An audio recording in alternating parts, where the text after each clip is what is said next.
Hello, this is Gary with Smoking Numbers Barbecue. I'm going to show you how I made these beautiful New York strip prime steaks coming up. So this is what we have right now, guys.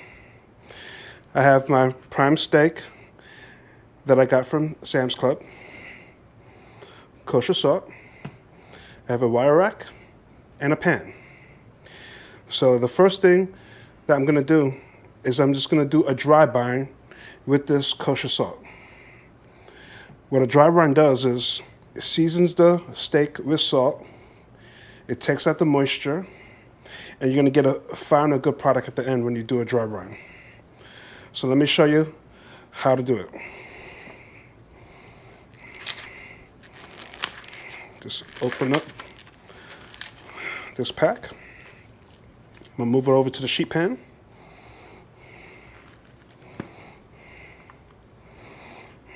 Move the knife and the packaging to the side.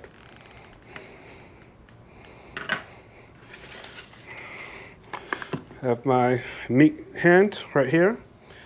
And I'm going to go ahead and season all the sides.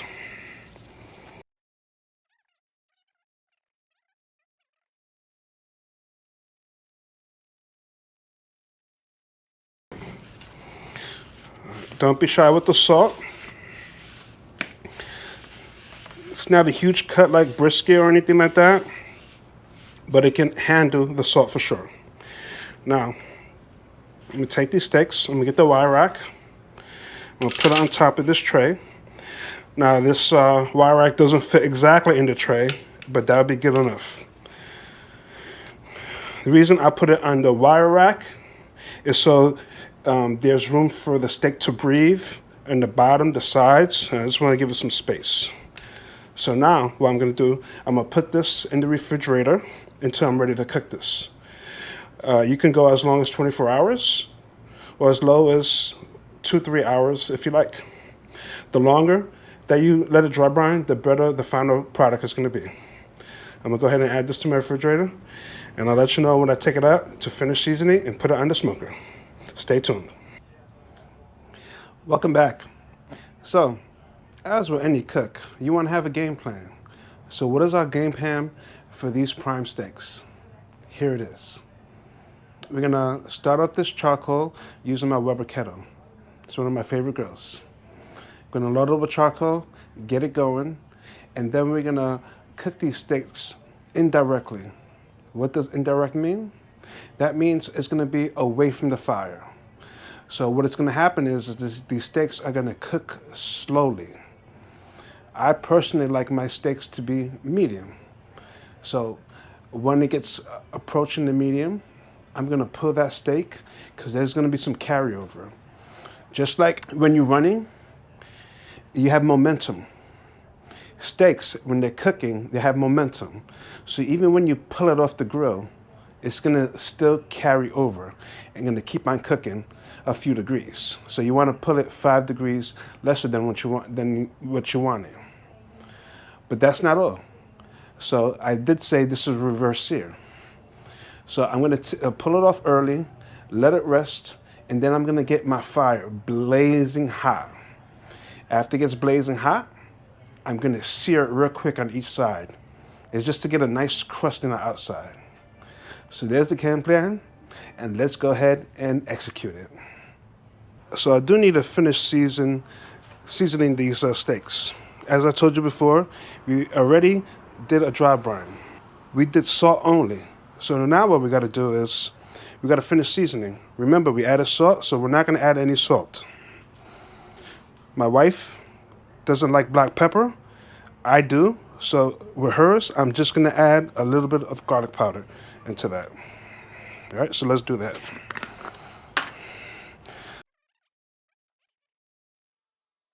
There it is.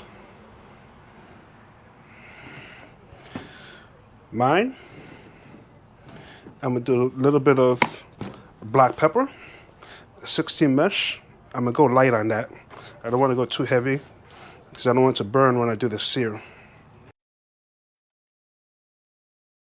A little bit of garlic powder, all sides.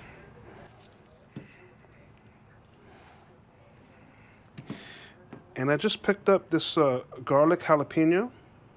I'm not shy with the garlic, but I'm gonna put very light on this. I don't want to go too heavy on that.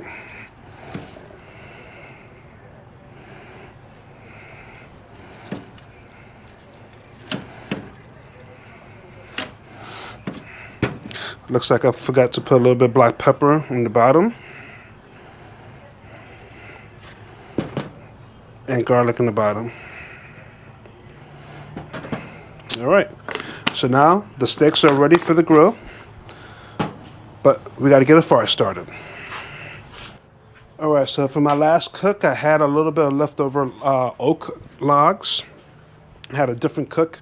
I was doing direct cooking on my rotisserie. So we're just gonna go ahead and add some charcoal.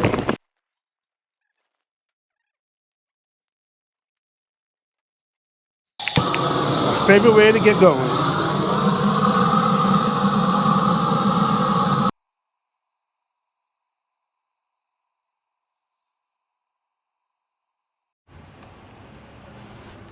Now it's time to put the grate on.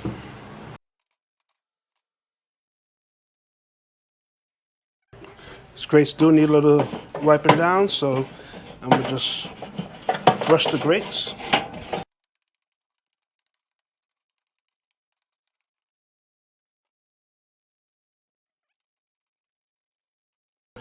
Later on, when we get this fire blazing hot, I plan to do a nice sear.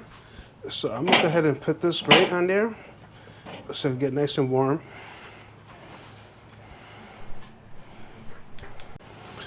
Now remember what I said, the coals are right here in the middle. So I'm not putting the steaks right over the coals.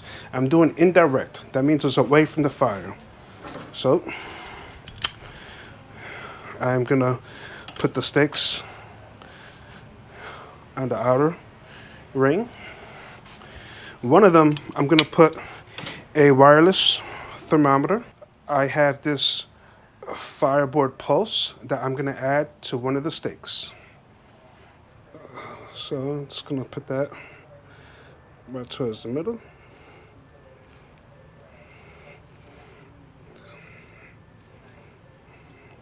And there we go. I'm gonna put that on the grate. So as you guys can see,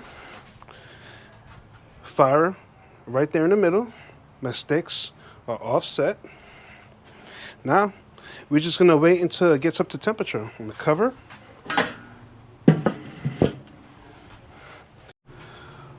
Well, folks, welcome back.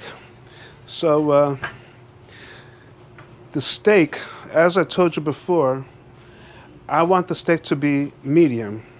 And medium's range is 140 to 145 degrees. So with that said, I told you about the carryover. I pulled it a few minutes ago. And I have my fireboard, and it's reading 131. So now, I'm just getting that fire on the rubber kettle blazing hot. Those flames are getting hot. I'm gonna let it go for a little bit longer, and then I'm gonna do the sear. So let me come back in a few minutes when that flame is a little bit higher.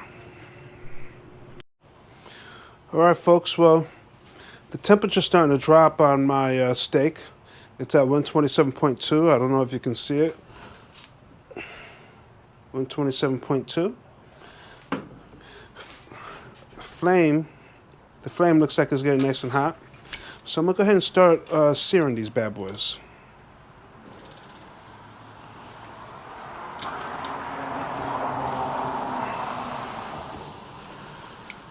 Now that wireless thermometer from Fireboard can withstand up to 600 degrees. So I'm not worried leaving that wireless thermometer on that steak right now. So I'm gonna just keep on flipping it until we get up to 140 degrees. All right, it looks like it's time to flip this steak. It's been there for about 30 to 45 seconds.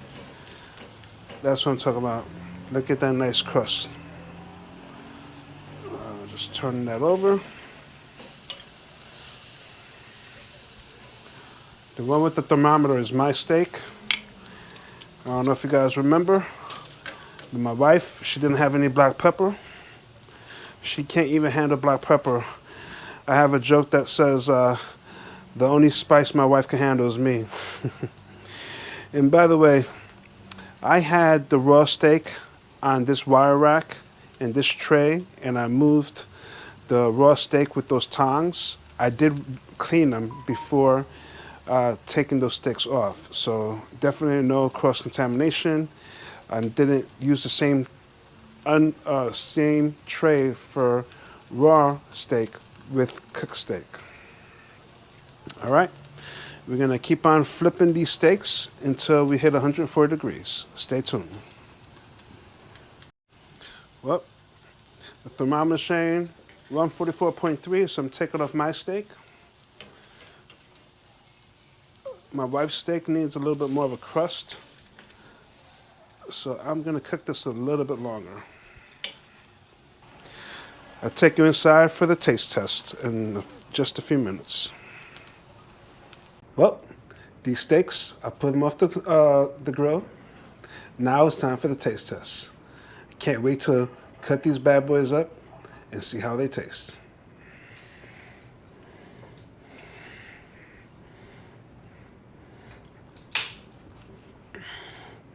Cutting mine right down the middle, and this is mine, so I'm not wearing gloves.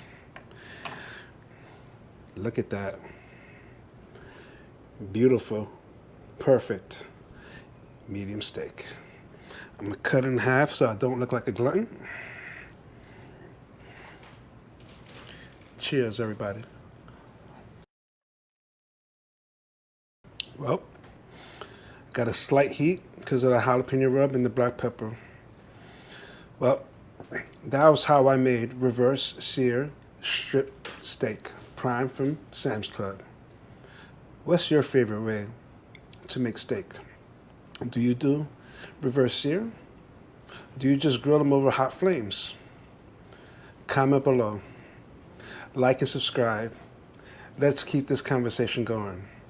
If you got value for the lesson I had today, please consider subscribing. Until next time, Gary with Smoke Numbers Barbecue. Let's keep it cooking.